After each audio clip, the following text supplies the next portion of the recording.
people will be able to tell you what salt is. A bunch of clear granules that we use to make our food taste better. Well, that's certainly true of table salt, sodium chloride, but did you know that salt actually refers to a very large family of compounds, many with quite different properties and uses to table salt? Let's start with what a salt is. It's an ionic compound made up of one or more positively charged cations and negatively charged anions. An ionic compound is electrically neutral. Watch this video if you'd like a refresher on this concept. The cation tends to be a metal, and in many common examples is one from group 1 or 2 of the periodic table. The anion is commonly a halide from group 7 or a member of group 6. Salts made like this are called inorganic salts, but this is not always the case. The ions can be polyatomic, that is, made up of more than one atom. A common example of this would be ammonium salts. You might wonder if all salts are small transparent crystals, just like table salt. Certainly not. Salts come in many different colours. Sodium chromate is yellow, potassium permanganate is purple, and iron disulfide is shiny and metallic. In fact, it's a mineral commonly called fool's gold. Another common mistake is to think that all salts taste, well, salty. Again, this is wrong. Some taste bitter, and some even taste sweet, like lead diacetate. Unfortunately, it's also poisonous. Here's another more complicated salt with nitrogen in the cation.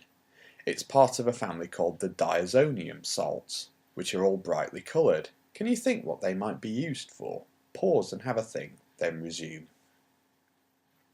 The answer is they're used for dye pigments to colour our clothes. If you ever get the chance to enjoy some fireworks, the bright colours you can see are produced by burning the salts of various metals. You might recall learning that an acid plus a base gives you a salt and water, and that's quite right for an inorganic salt. Here's the classic reaction for making sodium chloride. Hydrochloric acid plus sodium hydroxide equals sodium chloride and water. Here's the thing though, hydrochloric acid, sodium hydroxide and sodium chloride are all water soluble and dissolve to form clear solutions. So the challenge is, can you think how you would monitor this reaction to make sure it is actually happening? Pause and have a think, then resume. Here's the answer. You would monitor the pH of the solution while you add the base gradually to the acid by titration. You could use an indicator like methyl orange. It's an orangey red colour in acidic solutions but turns yellow when they are turned basic. The pH would start at around 1 to 2, but as the acid is neutralised and the salt and water formed, it would start to rise. Once neutralised, the final step is to evaporate the water, leaving the salt crystals behind on the sides of your reaction vessel.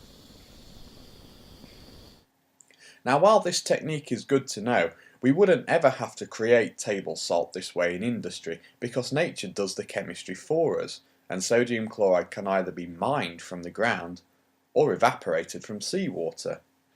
And don't think this is the only way of making salts either. They can also be formed by introducing a metal to an acid, as in this reaction, or by combining a metal and a non-metal, like a halogen, as in this reaction.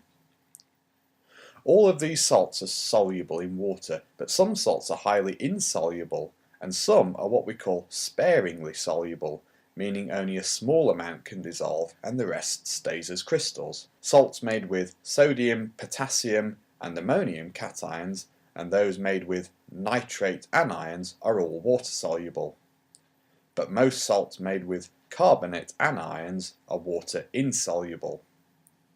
Salts dissolved in solution have an important property, the ability to conduct electricity, and we call them electrolytes.